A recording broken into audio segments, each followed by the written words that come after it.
Hello friends, आज का हमारा टॉपिक है legal maxims. Ab initio means from the very beginning और starting from the beginning. Ab initio ये एक लैटिन टर्म है। एब का मतलब क्या? फ्रॉम, और इनिशियो का मतलब क्या? Beginning. For example, the agreement should be declared void एब इनिशियो। अगर कोई एग्रीमेंट या कॉन्ट्रैक्ट माइनर के बीच में हुआ है तो वो वॉइड एब इनिशियो बोला जाएगा, यानी कि वो एग्जिस्ट ही नहीं करता। Ad idem means meeting of the minds. For example, there are two parties. एक पार्टी जो है वो अपना घर सेल कर रही है और दूसरी पार्टी जो है वो घर को बाई कर रही है। तो यहाँ पे जो अग्रीमेंट और कॉन्ट्रैक्ट है वो दोनों ही कॉन्ट्रैक्ट म्यूचुअली कंसेंट पे बना है, यानी कि दोनों पार्टीज एग्री करती है, तो उसको हम बोलेंगे कंसेंसस एड आइडम। यहाँ पे दोनों ही पार्टीज को सेम थिंग पे या फिर कोई भी पॉइंट हो उस पे दोनों ही पार्टीज को अग्री करना पड़ेगा। यहाँ पे हम बोलेंगे एक पार्टी जो है वो रेडी है अपना घर सेल करने के लिए और जो सेकंड पार्टी है वो भी रेडी है उस घर को बाई करने के लिए। मीन्स यहाँ पे दोनों ही पार्टीज का म्यूचुअल कंसेंट है, तो उसको हम बोलेंगे consensus ad idem. For example, हम एक सेंटेंस में फ्रेम करते हैं, in an agreement at a meeting of the minds the parties were ad idem. और मैं एग्जाम्पल सेंटेंस फ्रेम करती हूँ, that the parties that are entering into the contract must have a mutual consent. That means they should be agreeing upon the same thing in the same sense as it is. It means that there must exist a consensus ad idem. Mens rea, ये आप लोगों ने बहुत बार सुना होगा। Mains रिया इसका एक Latin term है, मीन्स शॉर्ट टर्म में हम बोलेंगे गिल्टी माइंड। मेंस रिया इसको हम क्या बोलेंगे? The intention to commit a crime और a knowledge of a wrongdoing that constitute a part of a crime. Mens rea का हम एक एग्जाम्पल देख रहे थे। एक कार ड्राइवर है, वो बाय मिस्टेकली किसी को हर्ट कर देता है, तो हम कोर्ट क्या देखेगा कि क्या उसका इंटेंशन था उसे हिट करने का या फिर उसे किल करने का, क्या वो उसे पहले से जानता था या फिर ये बाय मिस्टेक हुआ। तो मेंस रिया क्या करता है? that allows the criminal justice system to differentiate between someone who did not mean to commit a crime and someone who intentionally set out to commit a crime. Ad infinitum means to continue forever without limit. इसको हम sentence में कैसे frame करेंगे? It is generally used to describe a non-terminating process or a process which does not have amounts to a resultant and, यानी कि कोई ऐसा contract जो कि हमेशा हमेशा के लिए चलता ही रहे, जिसकी कोई एंड ना हो, जिसकी कोई लिमिट ना हो। फॉर एग्जाम्पल, हम देखेंगे एक्स है और एक वाई है, इन दोनों के बीच में कॉन्ट्रैक्ट हुआ है, बट ये जो कॉन्ट्रैक्ट है ये कंटिन्यू होता ही जाएगा, ये एंड नहीं होगा, तो इसे हम बोलेंगे एड इन्फिनिटम। एग्जाम्पल्स में देख लेंगे, जैसे डेमोक्रेसी, जब भी डिबेट होता है तो डेमोक्रेसी की बात आती है, या फिर हम एग्जाम्पल और कुछ दे देंगे, जैसे सोशल फंड्स जो है ये हमेशा हमेशा के लिए एनजीओस को मिलते रहते हैं, इसकी कोई लिमिट या फिर बोलते हैं एंडिंग नहीं होती है, तो इसे हम एड इन्फिनिटम बोलेंगे। एब एक्स्ट्रा इसका मतलब क्या? From outside. इसको हम एग्जाम्पल में कैसे फ्रेम करेंगे? For example, Mumbai is the city with an extra more population, means population is more ab extra in city of Mumbai. Ad valorem means proportionate to the value, जो भी उसका value रहेगा वो प्रॉपर रहेगा, proportionate रहेगा।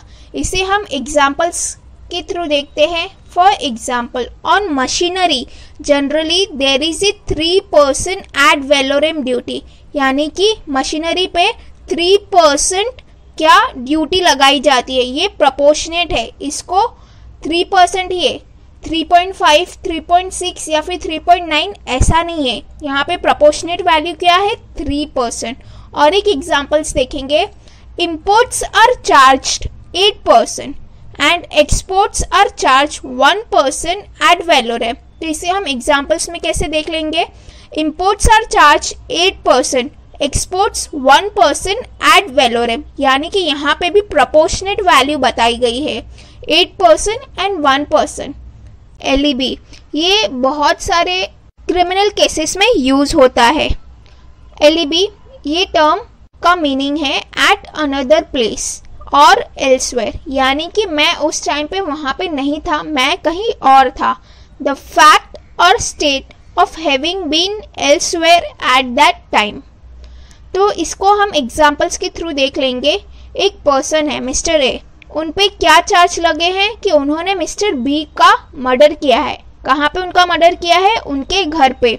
लेकिन यहाँ पे मिस्टर ए क्या करते हैं, वो एविडेंस बताते हैं कि जब भी बी का मर्डर हुआ था उस टाइम पे वो बी के घर नहीं थे, वो कहाँ पे थे? अपने ऑफिस में थे. तो यहाँ पे प्रिंसिपल ऑफ एलिबी क्या बोलता है कि जो मिस्टर ए है उन पे हम मर्डर के चार्जेस नहीं लगा सकते, यानी कि principle of alibi cannot hold liable of murder to mister A. For example, Mr. A is charged of killing Mr. B at B's home, but Mr. A offers evidence that he was in office that day at the time of the murder. Thus, as per principle of alibi, Mr. A is not liable. Bona fide. Bona fide means क्या? Means real, जो कि real हो, genuine हो, sincere हो, जिसमें कोई भी fraud ना हो और जो हम करें वो good faith में करें. Means सिंसियर, मेड और carried out in a good faith. इसका लैटिन टर्म क्या होगा? Good faith. ये किसको रेफर करता है? This refers to an individual position under the law that is based in a good faith without notice of fraud with regards to a particular transaction or with regards to the authenticity of a particular document. इसको हम examples के through देख लेंगे. जैसे कि आपने कोई document है, आपने किसी को दिया या फिर आपने कोई नोटिस दिया या फिर आपने कुछ काम करके दिया, तो वो गुड फेथ में होना चाहिए, उसमें कोई फ्रॉड नहीं होना चाहिए. फॉर एग्जांपल आप कोई प्रॉपर्टी ट्रांसफ़र कर रहे हो किसी को या फिर आप कोई कॉन्ट्रैक्ट कर रहे हो, तो it should be in good faith, यानी कि आप उसमें कोई फ्रॉड नहीं कर रहे हो सामने वाली पार्टी के थ्रू, तो उसको हम बोलेंगे बोनाफाइड. इसको हम एग्जाम्पल्स ले लेते हैं. We talk about things being bona fide when we are interested in how real और जेन्यून दे आर. जब भी कोई चीज़ बहुत ही रियल होगी और जेन्यून होगी तभी हम उसमें बोलते हैं उस पार्टी या फिर उस कॉन्ट्रैक्ट में हम एंटर करेंगे. एक और एग्जांपल देख लेते हैं. When you are earn a college diploma you are a bona fide college graduate. This is just a sentence. तो ये मैं बता रही हूँ कि बोनाफाइड टर्म एग्जाम्पल्स सेंटेंस में कैसे यूज होगा. एड नॉजिया मीन्स डिस्गस्टिंग और ridiculous to the extent of causing nausea. Nausea को हम जनरल इंग्लिश में बोलेंगे वॉमिटिंग. इसको हम एक एग्जाम्पल के थ्रू देख लेते हैं. ये कहाँ एक्चुअली मोस्टली ज़्यादा यूज़ होता है. It is use to refer to the fact that something has been done और repeated so often that it has become annoying और इट टायरसम. ये वहाँ पे यूज़ होता है जहाँ पे बोलते हैं ना, कोई एक बात को आपको बार बार बोला जाए कि वो इतना अनॉय हो जाए, यानी कि आप उससे इतना परेशान हो जाए, तो उसे हम बोलेंगे एड नॉजियम. इसको हम एग्जाम्पल के थ्रू देख लेंगे. The women ultimatums were ad nauseam, her constant threat to divorce eventually pushing her husband away. यहाँ पे वुमेन जो है क्या बार बार अल्टीमेटम दे रही है, किसको? अपने हस्बैंड को. किस लिए थ्रेट दे रही है? किसके लिए? डिवोर्स के लिए. तो उसकी वजह से क्या हो रहा है, जो उसका हस्बैंड जो है वो अपने आप ही उससे अवे हो रहा है. तो ये हम सेंटेंस के थ्रू देखा. एक और मैं एग्जांपल आपको देती हूँ. Tired of arguing this ad nauseam Jyoti decided to walk away from the repetitive dispute. यानी कि यहाँ पे बार बार डिस्प्यूट हो रहा था, आर्ग्यूमेंट हो रहा था, तो यहाँ पे क्या ज्योति ने क्या डिसाइड किया कि वो यहाँ से चल ही जाएगी. टायर्ड हो गई थी वो बार रेपिटेटिव डिस्प्यूट से. Ambiguous latens means latent ambiguity not appearing on instant inspection.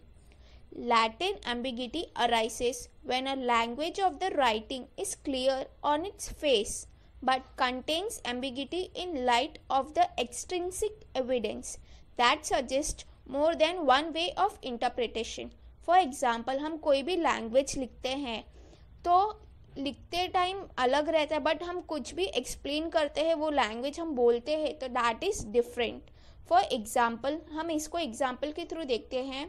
Mister A lawyer was unable to explain or advise his client one of the clause which was ambiguous Latin in nature.